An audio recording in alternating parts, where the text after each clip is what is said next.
Welcome to Sports Scope, the most influential sports talk show in the nation.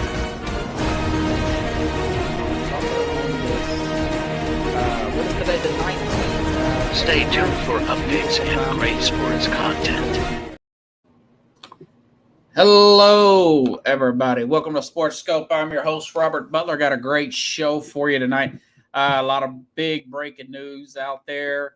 A lot to talk about tonight. I won't get to everything tonight, but that's why we got tomorrow night, right? So, going to talk about Ken Dorsey, Buffalo Bills offensive coordinator, fired this afternoon after Buffalo loses again.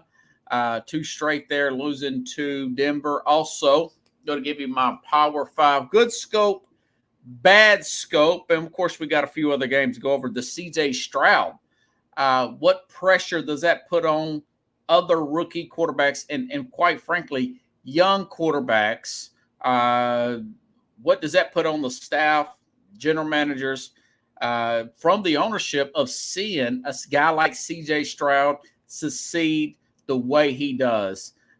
So let's go ahead and get our first and only break out of the way. I'll hit the ground running. We'll be back here in 49 seconds here on Sports Scope. Hello, Sports Scope followers. The program has seen tremendous growth since going 5 days a week. I just wanted to thank everybody for your cash contributions and sharing the program with friends and families. Just a reminder, if you want to contribute to the program, go to the Cash App, the cash sign, and Sports Scope. There are other ways to contribute to the program listed at the bottom of the screen. If you want to advertise on the program, go to sports, that is sports with an S, another S, scope, SKOPE, at gmail.com, just like it's listed at the bottom of the screen. Thank you and enjoy the program. All righty then. So let's talk about last night. Now, Denver playing at Buffalo. Denver coming off a bye week. Now, Bills has essentially lost 3 out of the last 4, 2 straight here. Allen, fumble loss, 2 interceptions. James Cook ran for 109 yards, but he lost a fumble in this game.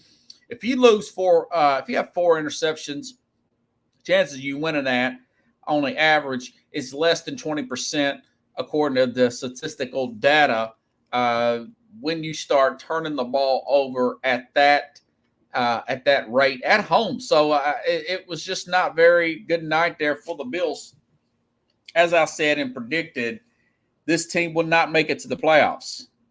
And I'm not even doing good scope, bad scope here. I'm just saying that this team can kind of see this coming last year. Saw the blow up there with Allen and Stephon Diggs. But really, it's on McDermott. This team did not want to move on. This organization did not want to move on from McDermott last year because of the stress of the having to play the games in Detroit when they were snowed out 7 feet early in the season, some crazy amount of snow. Of course, the Damar Hamlin situation with the heart attack and all the strain there. They played well for a good chunk of that. But you can see this coming up here.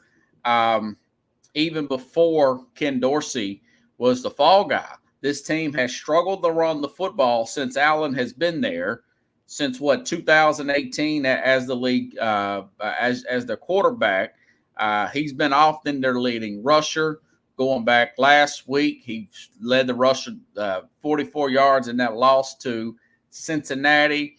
Ken Dorsey, former University of Miami quarterback of the successful early 2000 teams, ends up being the fall guy. He gets fired today.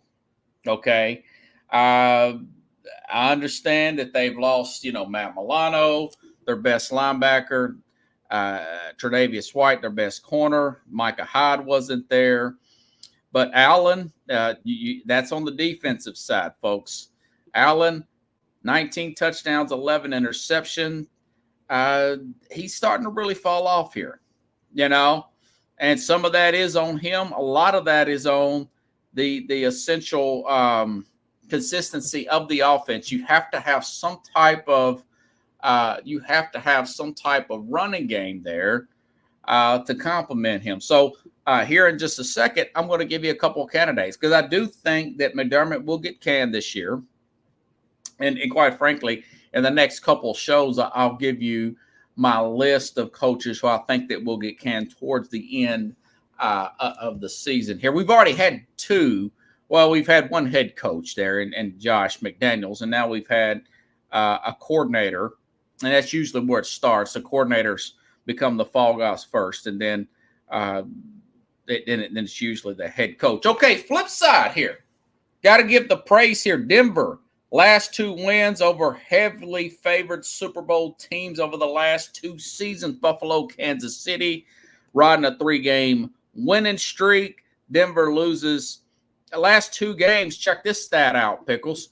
38 and 40 rush attempts, including rush attempts by Russell Wilson himself. 38 and 40 rush attempts, including rush attempts by Russell Wilson himself, playing field position, running the ball with their multiple running back sets there. And quite frankly, you know, Vance Joseph, got to give him credit, making the adjustments, holding that Kansas City team, which you saw with better personnel on paper anyways in Miami. They held Kansas City to 9 points. They held Kansas City to 9 points. And, of course, 22. That's 31 points to these teams. 31 points to these two offenses were in massive shootouts year before last, Buffalo and Kansas City. We're talking 35 to 42, 38 action just a couple years ago.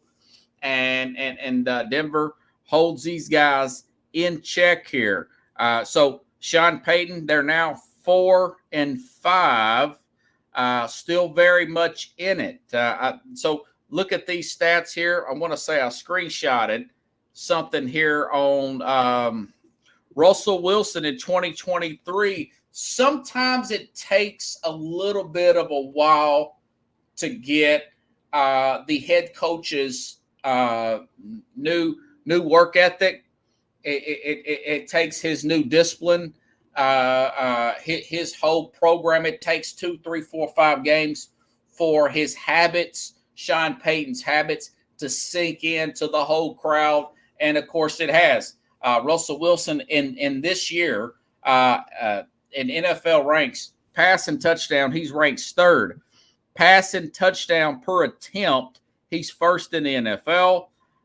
Passing to interception, he's 2nd, which means he's got 2nd NFL lowest touchdown interception ratio because his attempts are down. This is becoming more of a run team. And, of course, 4th quarter comebacks, he's tied for 1st. Game-winning drives, he's tied for 2nd. You guys, like myself, pretty much wrote him off about a month ago. But you're starting to see that field start to turn a little bit and realize that, hey, I've said this about 2 weeks ago as well. Let Russ cook crap was just that. It was crap. It was BS. He's better with a strong running game. He's an off-play action guy. He's got to use his wheels. He's not going to be Drew Brees. He's not going to be Tom Brady. He's going to be Russell Wilson. He's got to be a guy that runs between the middle, a good defense, and a very good running game. Okay, it's no disrespect. It's just the winning formula. Pete Carroll figured this out 10, 12 years ago when he first became a Seattle Seahawks player, and they end up going to 2 Super Bowls. So this is the formula for him. It is really amazing comeback. Now they're still 4-5. A lot of football that could fall off again, and then we'd be back at square one. But when you go on the road and beat Buffalo a week after beating Kansas City, they got to play a red-hot Minnesota team this week, which I'll talk about here in a minute. They got to play a red-hot Minnesota team this week to see if they're going to keep this thing going. But now I have to start talking about Denver being a legit being a legit contender, a playoff contender. I don't know about Super Bowl contender, but playoff. This is the Denver team that we all had in mind 2 years ago when this trade was made. Now it's just a couple games. It's just a couple of games, but it is over formidable opponents here. So 12 men on the field last play, huge mistake. Yeah, well, it is what it is, man. Buffalo made a lot of mistakes, and Denver gets the win on the road. Okay, back to McDermott. As I said at the very beginning of the season, when I made my predictions, which I saved, I've been off. I said I thought the Chargers get the 1 seed. I was off there. I have not gave up faith in Cincinnati. Talk about them in a minute. But I said that Buffalo, because I could see the fall off of this offense starting last year with Stephon Diggs problems and their schedule, their strength of schedule and whatnot, I said this team would not go to the playoffs. People thought I was crazy. A lot of people picked them to go to the Super Bowl. We know Josh Allen's on the cover of Madden. Then there was reports that Allen was kind of winging it on his prep time. And we talked about that. Said he kind of went through that Ben Roethlisberger stage where Roethlisberger had a lot of very early initial success with the Steelers, started getting feeling himself a little too much, started getting sloppy with his play. His teammates caught him out. He tightened it up, and they ended up getting to another Super Bowl and winning one. So, okay. They're going to go offense. McDermott's a defensive guy. Got a lot of money stuck in that defense, including Von Miller, per se. Remember, they went out and got Rasul Douglas here, also from Green Bay Packers this year. So if they replace him, these are going to be my three candidates that I think they'll look at. Okay, first will be Ben Johnson, the offensive coordinator for Detroit. He turned down Mr. Johnson turned down a interview there with the Carolina Panthers. Looks like that was a pretty good deal. I'm not sure about that owner for the Panthers. I think that he is in a massive hurry, and I think he's going to find out the hard way over more and more years of losing that you can't rush this thing and just having a winner overnight. It doesn't work that way in a cap-driven league. So he turns that down. But look at what he's done with the success that they've had in Detroit. Big win there. Jared Goff getting his swagger back completely. Good run pass option. We saw that against, quite frankly, we saw that 200 yards rushing at the LA Chargers here. I like their play design. I know they had a bad game against them or Baltimore this year, but other than that, hey, they're 7-2. And like I said, he has turned down interviews last year. They're going to win playoff games this year. My prediction, they're 7-2. They're in the driver's seat in the North here, so he's going to get a lot of exposure. This Ben Johnson, this offensive coordinator for Detroit, would love. I'm sure he'll at least take the call from a Buffalo to work with a guy like Josh Allen, a mega talent. Okay, keep that in mind there. Offensive coordinator Ben Johnson for Detroit. A lot of write-ups about him. Read about him at Sports Illustrated, SI.com today. Here's one nobody's talking about. I was very impressed the way that Houston outrushed Cincinnati against that Cincinnati defense by about 100 yards this past week. I know that Stroud is going to get a lot of it on his own, but look at what Stroud looked like. Remember, Stroud had the low S2 test score. There was a lot of doubts about Stroud. He was a better prospect than Bryce Young. He's a bigger player, stronger player. Okay. He was a better prospect than Bryce Young, but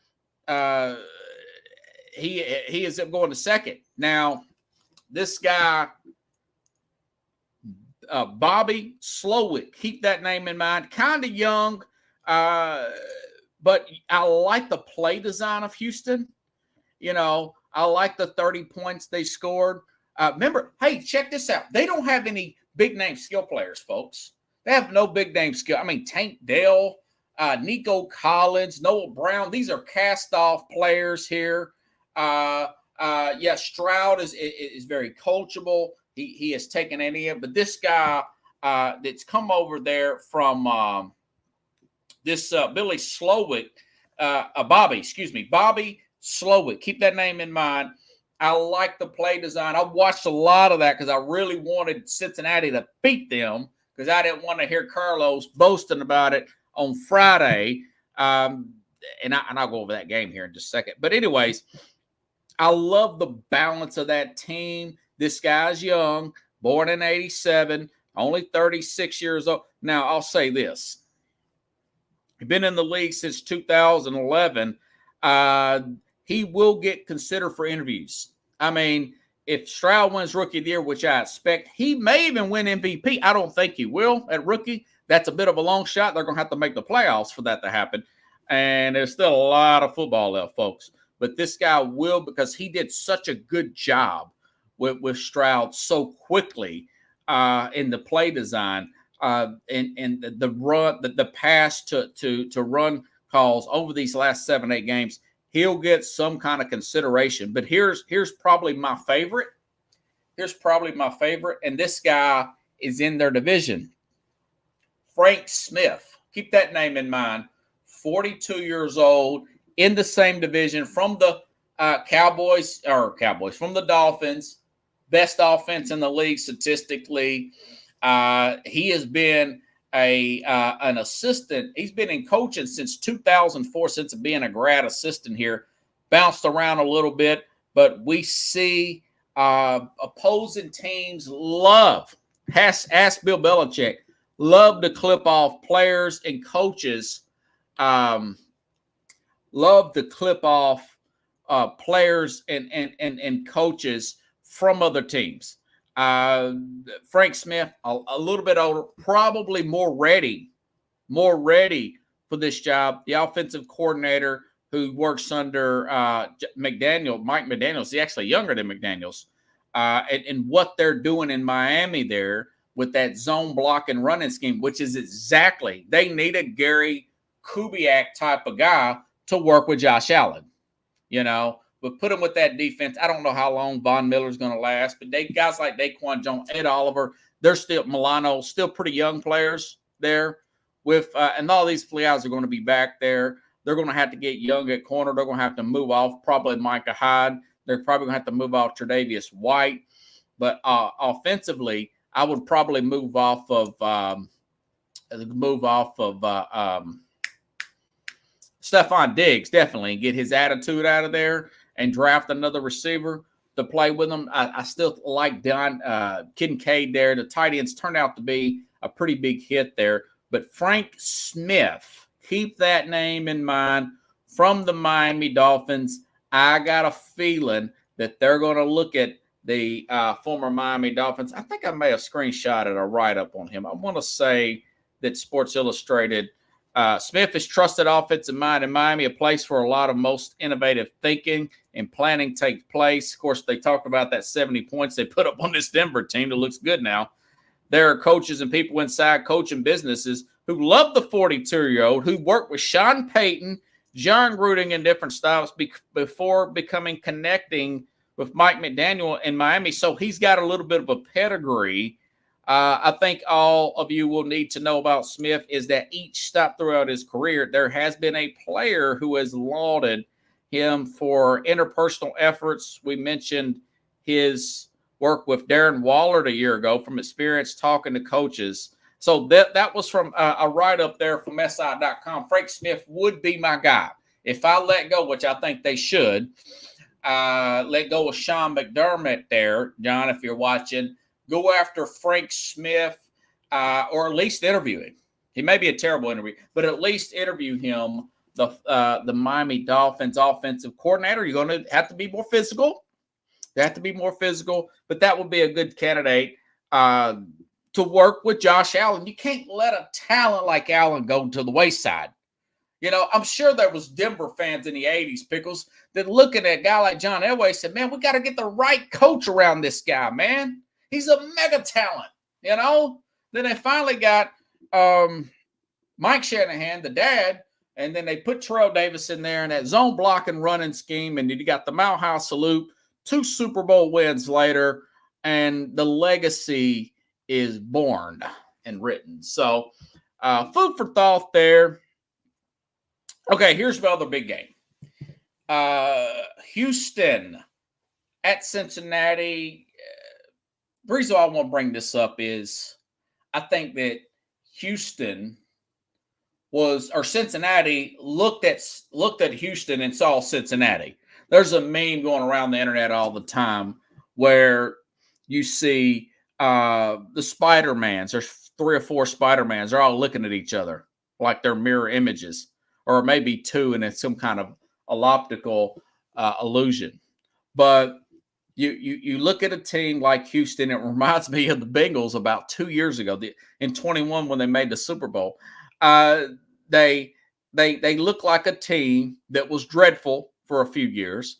Cincinnati, young coach in D'Amico Ryans, Zach Taylor, and a young but talented quarterback, but very young quarterback in J.Stroud, and 2 years ago, Joe Burrow. And this team is beating the crap out of good teams. They're beating good teams, you know. They beat Cincinnati. They caught Cincinnati looking ahead. They caught Cincinnati looking ahead to Baltimore Thursday. Baltimore lost 2. Baltimore's looking ahead as Baltimore totally checked out of that game in the fourth quarter, and Cleveland, with the talent that they have, beat them. You know, I think that's what happened.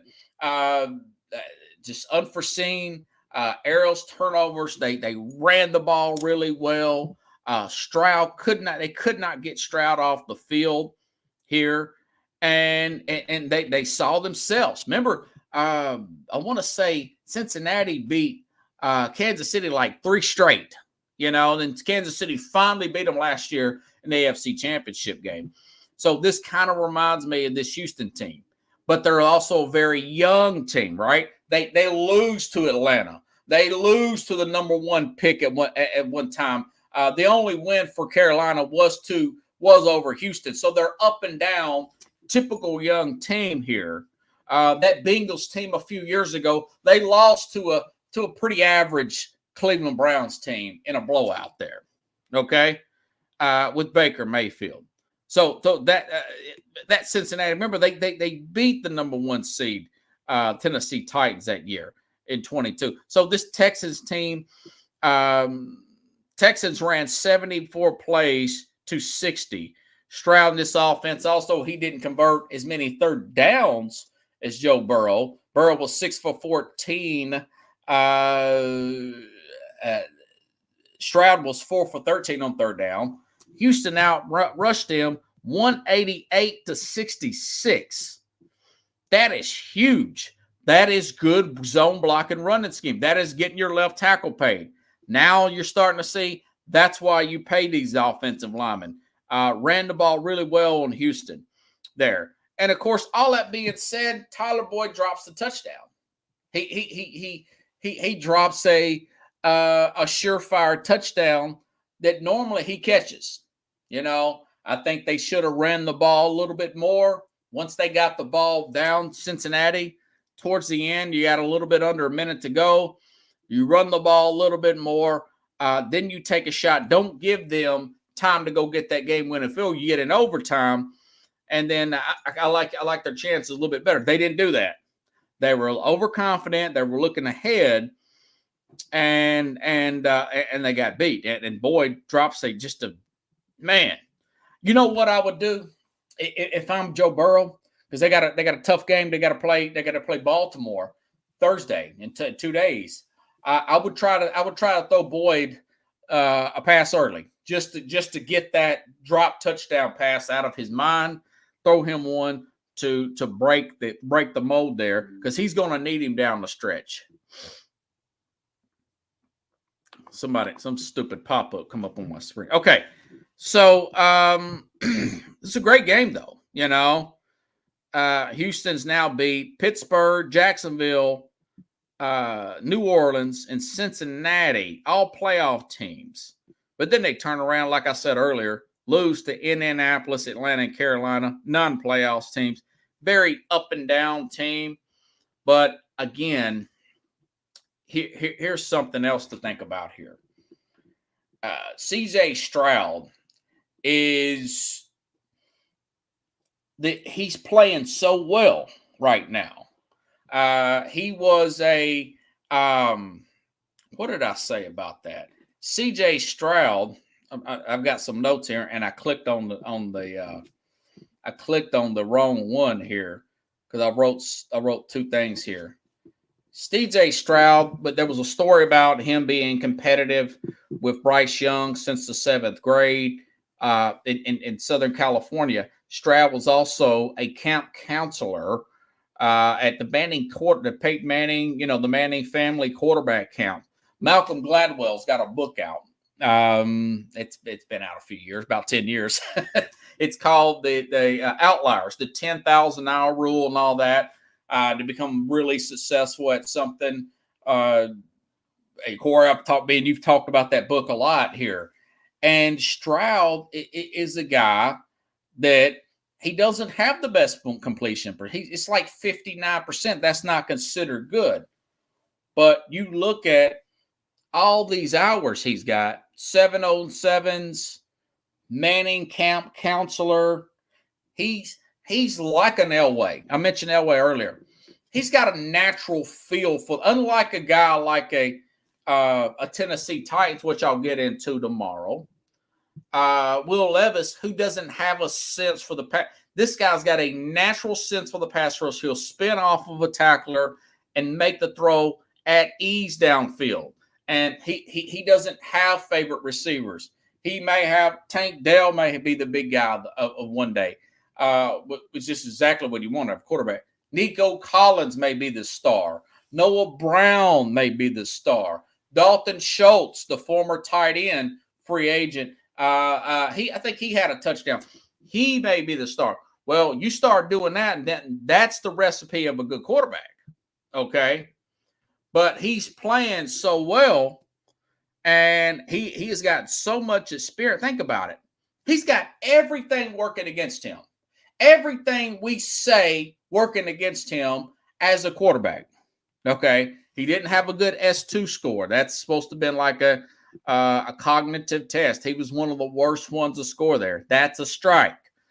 He has a defensive-minded head coach, DeMeco Ryans. That's a strike. He doesn't have any big-name skill players. That's a strike. All this stuff, everything working against the guy. But he has a lot of those hours in, folks. He has that natural feel. He is calm under pressure. He doesn't get too high or too low in games. And when these owners and general managers look at a guy like a J.Stroud playing against another guy, he's only, 3 years in the league now? 4 years? Joe Burrow? When he sees a Joe Burrow, okay, and what does this say about Daniel Jones, who people are still waiting to develop? What does this say about the disaster on Sunday night? That game. I knew that game was going to be hard to watch. The Jets and Raiders, Pickles. I knew that was going to be a tough watch. Okay, one rookie quarterback and O'Connell, whatever, Aiden O'Connell, and you've got Zach Wilson. But what does this say about guys like that? What does this say about his former teammate at Ohio State, who's drafted a few years ahead of him, Justin Fields with the Bears, who's hurt again because he runs too much and he can't even understand the offense. He's a guy that they went out and spent money on Cole Kmet. They traded for DJ Moore. What does this say about all these young quarterbacks? Okay, what this tells these owners is these owners looking at general managers and coaches say, why can't I get that, man? Why do I have to wait for Daniel Jones to develop? Daniel Jones has been in the league. Baker Mayfield has been in the league since 2018. Daniel Jones, 2019. This guy's got 6 or 7 starts, and he looks like he's ready-made. How come we can't get this guy? You know? So these are high draft picks. Remember, Daniel Jones was like, what, the 5th or 6th pick? Zach Wilson was, what, the second pick? You know, Trey Lance. What, will you expect us to wait for Trey Lance? Heck, even Kenny Pickett. You know, Pickett's actually got a good fourth quarter rating when it counts the most. So that's the bad news for the league. When you see a Joe Burrow didn't even have an offensive line made it to the Super Bowl. I mean, that's why I'm so high on Burrow, you know. But when you're drafted that high, there comes expectations, you know, and the Stroud phenomenon continues. Let's see what happens. There's not been a lot of film on him. He did have some turnovers Sunday, and I think most of that I felt like at the very end, Cincinnati was looking ahead. But that being said, a win's a win. Houston got that win, okay? Houston got that win. But these other players here, I think that's a legit argument, man. That's a legit argument for these guys that's been in the league longer. Be more like Stroud. Be like the guy who was playing Joe Burrow, you know? So this is going to be more and more of an offensive coach-driven league. But that being said, when you got a phenom like him, people are going to look at what type of training he has had. He's from California. They had that. There's more of those quarterback camps out there on the West Coast. Now you see Nick Saban in college. Last few quarterbacks, West Coast guy. I mean, look at Tua's from Hawaii. Bryce Young, a little small, but he's a California guy. They got those quarterback camps. You know, these guys got these camps here, and they're getting started at a young age. And by the time they're in the big leagues, you know, they're pretty skilled. They're pretty skilled players here. So he is going against all the odds right now, you know. All righty then. So those are the games. Let's do where I was right, where I was wrong. I call it good scope, bad scope, you know. Good scope. Just like I talked about at the beginning of the show. At the beginning of the season, I said Buffalo wouldn't make the playoffs due to fall off of offense and schedule. Sean McDermott, the head coach, ultimately responsible lack of running game. Bills lose and fire Ken Dorsey. That's how it starts. 80-20, folks, that McDermott gets fired. 20% chance he stays. 80% chance that the Bills management will move on from him. I know Bills is not. It's not the Giants. It's not a big market up there. But I'm thinking that McDermott's probably going to get, if they don't make the playoffs, I don't think they will. I said earlier they wouldn't. Okay, bad. Josh Dobbs magic. I was for sure that Josh Dobbs would be like, what's that guy's name? Fitzpatrick. Remember him? Ryan Fitzpatrick, Fitz Magic. I think it would run. He's another journeyman quarterback. But Dobbs, I went back and looked at that and made sure that what I was seeing was with the chart there, okay? What I was seeing was with the play chart, okay? And Dobbs, they ran against the Saints, but it didn't happen. The magic didn't run happen. Midway through the first quarter, nearly halftime, 3 straight touchdown drives against the Saints, putting them down 24-3. Then Derek Carr goes out with a shoulder injury. You know, Carr then goes out with a shoulder injury. The Minnesota Vikings have now won 5 straight, 5 straight games, 2 without Kirk Cousins, and 5 of them. This is another I'll go with that one then. Good. So they won 2 without Cousins, 5 without Justin Jefferson, beating 2 playoff contenders, New Orleans and San Francisco. Beating New Orleans and San Francisco there. As I said last week, Dobbs, nobody's never really put a system around him, because when he got drafted to back up a Hall of Famer in 2016. And remember, the Hall of Famer just when did he retire? Ben Roethlisberger last year before last, which was 21. Well, then they moved off of it, and he has forever kind of bounced around finding his way, Josh Dobbs. But hey, they got to play at Denver this week. Now, Denver's playing really good football. So I was way off there. Saints couldn't play catch up. Brian Flores done a good job of what the hand he has dealt with that Vikings defense, and they got some stops there. Obviously they knocked Derek Carr out of the game, but they got a key interception there at the end when the Saints seemed to be coming back, of course, by Jameis Winston, who is known for his interceptions here. So interesting stuff there. We'll see how that thing plays out. But here's my good scope. What did I tell you guys before the trade deadline on Halloween? Okay. What did I tell you before Halloween? I said that I would trade Justin Jefferson, folks. They've won 5 straight without him. Jefferson is coming into this contract year. Guy's 25 years old, arguably the best receiver in the league. You can get a king's ransom. A ransom for him. Look at the first one. They get a first and second round pick. Kansas City for Tyreek Hill. They go on and win the Super Bowl. By the way, I checked Kansas City. They're 4th in total defense, because some of that's dividends from that Tyreek Hill trade, folks. Justin Jefferson, T.J. Hawkinson setting the world on fire. Jordan Addison. Now, he was the first round pick, wide receiver. I knew he was a good pick. Out of USC, I knew he was going to be a good pick. But my thing is, they didn't have any defensive players. They are letting guys go left and right. Daniel Hunter's the only guy really that's playing exceptional as an individual on that Minnesota defense.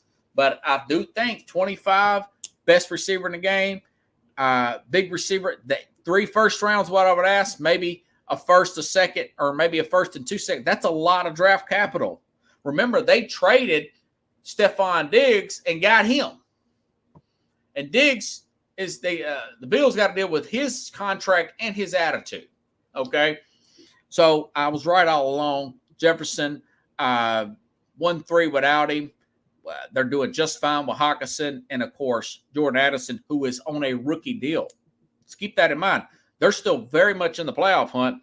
I've totally wrote them off. I think they still may fade, but that remains to be seen. My point is, build that defense up, build the rest of that roster up, and move off of Jefferson. Not saying he's a bad guy. I just wouldn't want to pay $30 million a year for him. You know, go out and get you another player, get multiple players. Okay. Bad pick, like I just talked about, picking Cincinnati over Houston. Man. And Baltimore to beat Cleveland. Cleveland had their right tackle and left tackle out. You know, had their left tackle out, and still Cleveland ran well over 100 yards against Baltimore's defense. Okay.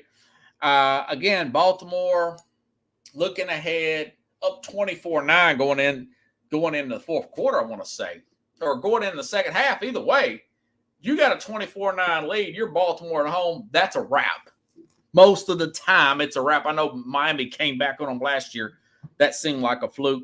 Lamar got a little complacent, threw that pick 6. I know Deshaun Watson did early in the game. I had that Baltimore defense, but Lamar threw that lazy pass there, gave up that pick 6. You know, both of these really good teams would not think that would not happen. Looking forward to playing each other, and they blew it. They both blew it. They both lost, and I was wrong about both of them. Houston outrushed Cincinnati's Lou and Aramo defense. I talked about that earlier. 100. They outrushed them by 150 yards. So either way, not enough film there. I think Baltimore they'll come back, but the Browns are legit. Okay, Houston can't be taken lightly. They're blowing some teams out here, and like I said, Cleveland. I mean, they're 6-3, man.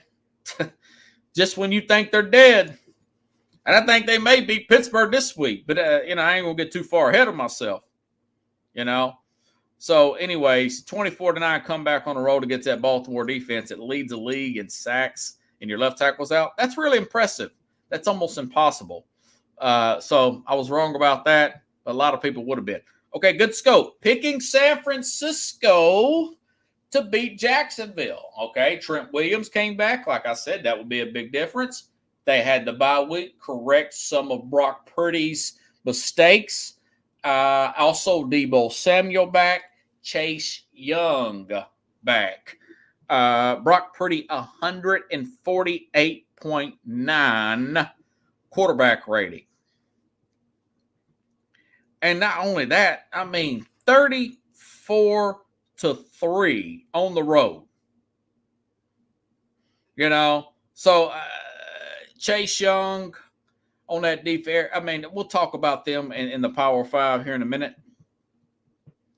But Jacksonville, remember, Jacksonville's leading their division.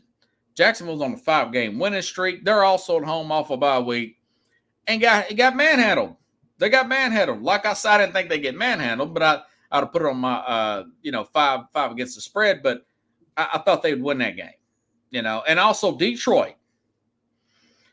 Detroit stops the Chargers winning streak.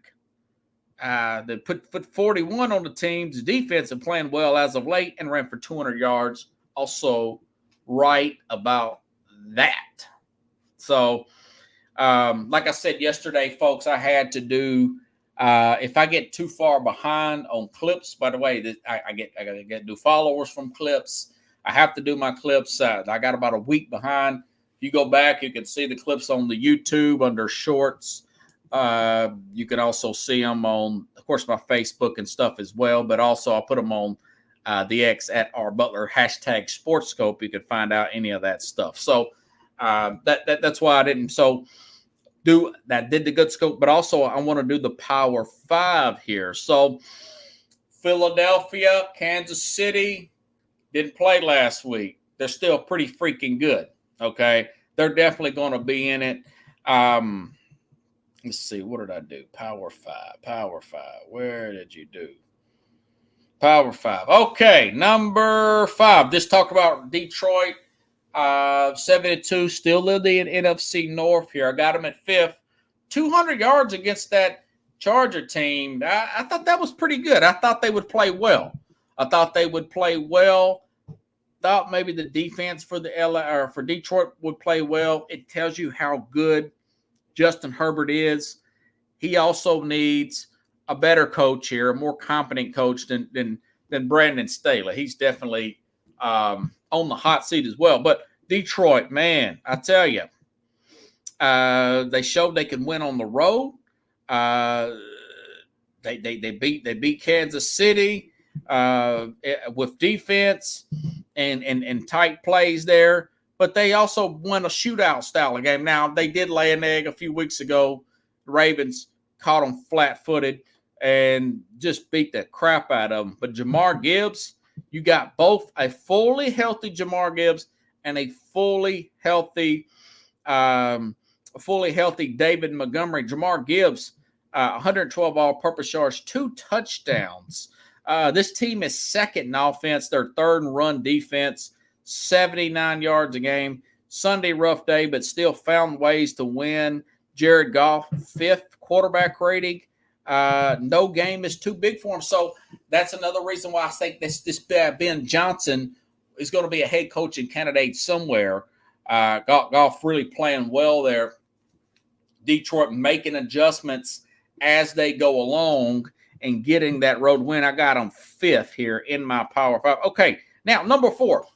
I haven't gave up on Baltimore, folks. They blew a 24-9 lead in the first half, and very physical, highly competitive division. Like I mentioned here before, it's easy to look ahead. You can't put your guard down. I dropped them to 4 because they blew a game against Pittsburgh. They have lost to the Colts this year, and now they blew this game to the Cleveland with both of those tackles out. For Cleveland there, remember Cleveland's leading running back's been out pretty much the whole year there with Nick Chubb there. So Cleveland a little banged up. They were home. You can't do that, man. You got to finish it. So they did drop down to 4, but they're not too out of it. They're still at top of their division, but they do have 2 losses here. And they got Cincinnati coming up on Thursday. Marlon Humphrey might not play that game, and Ronnie Stanley may be out. But they're still number 4. Tough out for anybody is that Baltimore team. Okay, listen, man, San Francisco's moved up. They're back in it, folks. I mean, you go on a road and win like at 34-3, get Trent Williams. I mentioned Trent Williams, Deebo Samuel back here. Brock Purdy with the adjustments, adding in Chase Claypool. Listen to this. I went over and screenshotted their roster. And I'm telling you, this is defensive line alone, Pickles. Chase Young, Eric Armstead, Javon Hargrove used to play with the Eagles. They're going to play the Eagles in a few weeks. We're going to find out how good they are. Dre Kinlaw, Fred Warner, Tre'Davious Ward at cornerback there. I mean, just that Hufanga guy at strong safety. He's a playmaker. I mentioned Chase Young already. Randy Gregory in the rotation. Nick Bosa. I mean, these guys are absolutely loaded.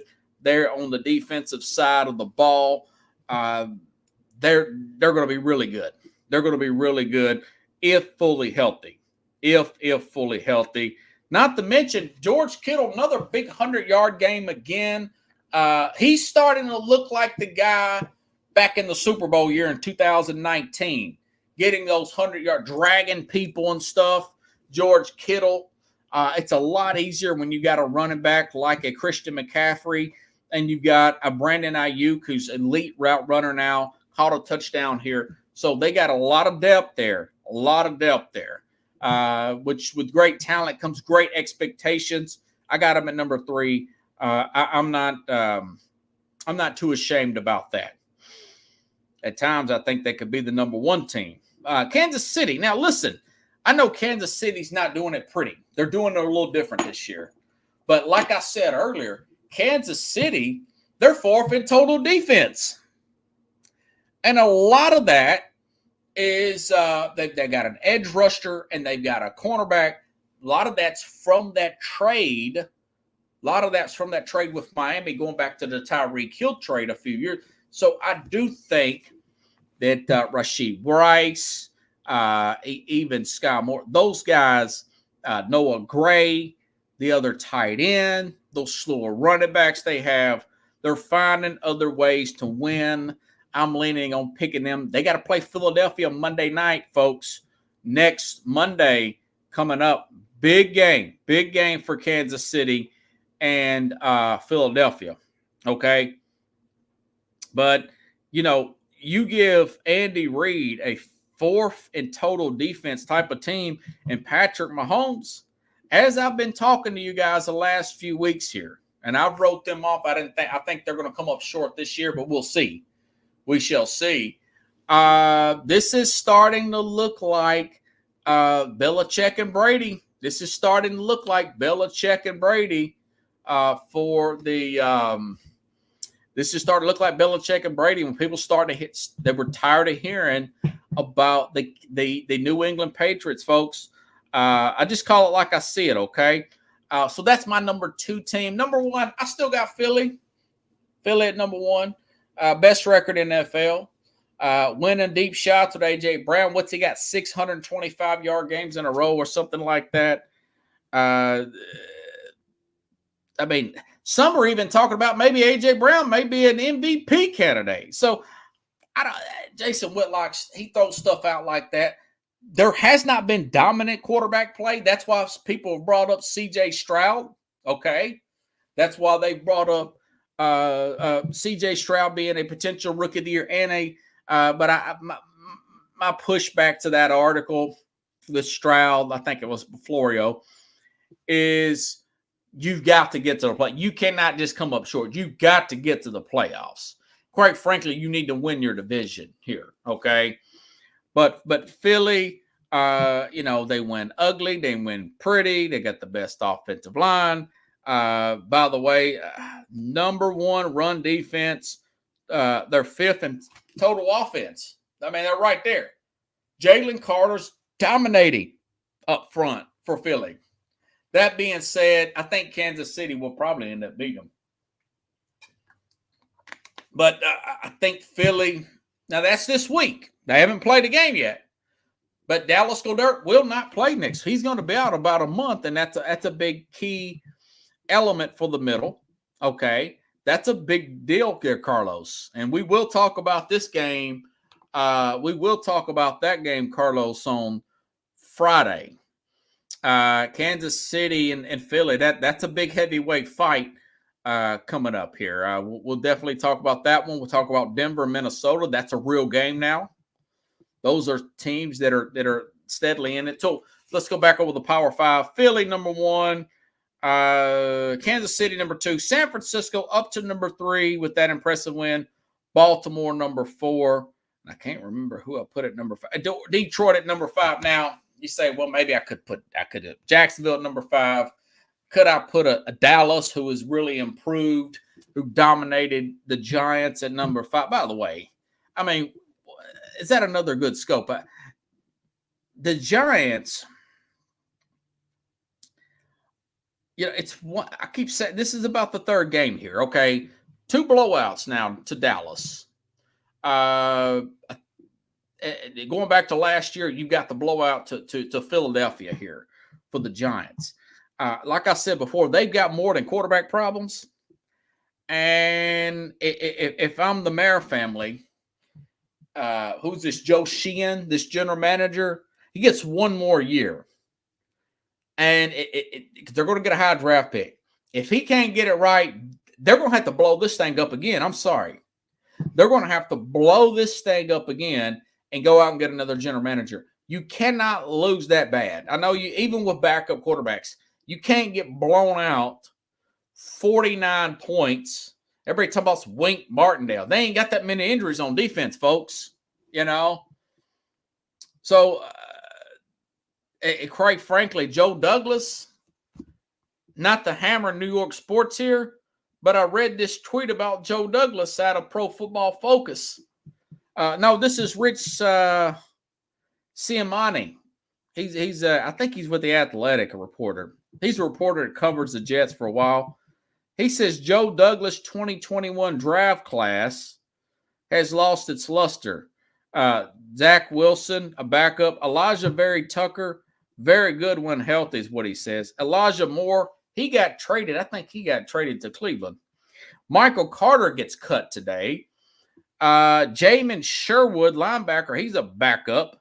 Michael Carter II, the nickel best of the bunch, question mark. Jason Pinnock, he was a 5th-round pick in 21. He was cut, went to the Giants. Hamsif Narzirdine, linebacker, never heard of him, but he got cut. Jonathan Marshall, defensive tackle, cut. Brandon Eccles, cornerback, backup. That whole 21 class was 2 first-round picks. Barry Tucker is banged up I do like Barry Tucker, but he is banged up all the time.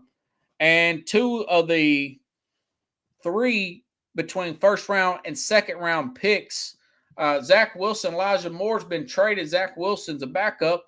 In the 4th round, Michael Carter, they cut him. So Joe Douglas, yeah, you had the rookie of the year. You had the rookie of the year last year, defensive, and all with Jared Wilson and Sauce Gardner, but you missed on left tackle, and you've missed it, Zach. You missed on the quarterback. That's the big one. That's like getting the nice tires, but you got the wrong engine for the car. You know, it's like having a nice stereo, but you don't even have a transmission put in. You know, so it's those two New York teams, they may have to start over again.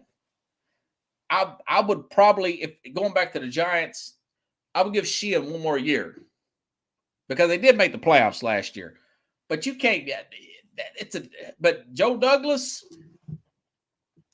might possibly, Aaron Rodgers may come back. I don't know. He's saying maybe mid-December, but one day it comes out he's mid-December. Next day, hold on, let's not jump the gun. But how long's Rodgers going to play? They're going to have to get another quarterback. He's 40. So it's the Giants. It starts at the top there, man, and it don't look good. And I know, folks, that there is, by the way, Josh Dobbs hasn't even played 2 full games with Minnesota. The Vikings traded a 6th-round pick for Dobbs at the trade deadline. And Josh Dobbs has 5 touchdowns as a Viking and with 2 games. And Zach Wilson, throughout the whole season, has the same amount of passing touchdowns. He's a disaster, man. Stroud makes guys like Zach Wilson. It makes the coaches and general managers think, look, or the management and ownership look at these coaches and say, what's this kid doing out here? How come we got this rookie out of Ohio State up here tearing it up with Houston, and you got this kid out here, he's still learning. He's been in the system 3 years. You're killing me, Smalls. You're killing me. And again, I didn't get a chance to do the show yesterday. Had to catch up on some editing because I don't have a budget to just do all this stuff. I still have to work a full-time job. There's a lot of college football stuff I will get into tomorrow, including Jimbo Fisher get fired. Now there's a report UCLA is likely to fire Chip Kelly after the USC game. I thought Chip Kelly was doing okay. I hear UCLA don't want to pay nobody. So what kind of thinking are they? So Chip Kelly likely to be fired after the USC game, according to the Bruin report, and I've got it from On3. So, the Penn State offensive coordinator, I told you that was a terrible, terrible scheme. He got fired. And also Jimbo Fisher, and of course Zach Arnott, the Mississippi State. That was from the tragic death of Mike Leach. Suddenly, they passed of a heart attack last year of Mississippi State, and they put that assistant coach in there and really didn't interview. I got a little lazy there. Now they're going to have to go out and get a real coach. So, $73 million not the coach there. So yeah, I'll talk about that tomorrow. Now, we'll get into that tomorrow with the college game. There's a lot of stuff. I haven't forgot about the Titans, Nashville. I mean, I haven't forgot about the Titans. There's been some stuff trending about Mike Vrabel. Some people are still saying that they look so bad that maybe they should move on from Vrabel. I'm not one of those people yet. And if I was, I'd tell you. I don't hesitate. But I'll get into that tomorrow because since we're at the end of the hour, folks, if you like the show, share the show. Tomorrow we'll be back in here. We'll talk about the Titans. There's a few other teams in the NFL to talk about there. Kyler Murray comes back. Talk about those situations. I maybe talk about other job openings that may come open in the NFL. So either way, folks, I'll be back here tomorrow, same place, same time here on Sports Scope. Have a good night, everybody.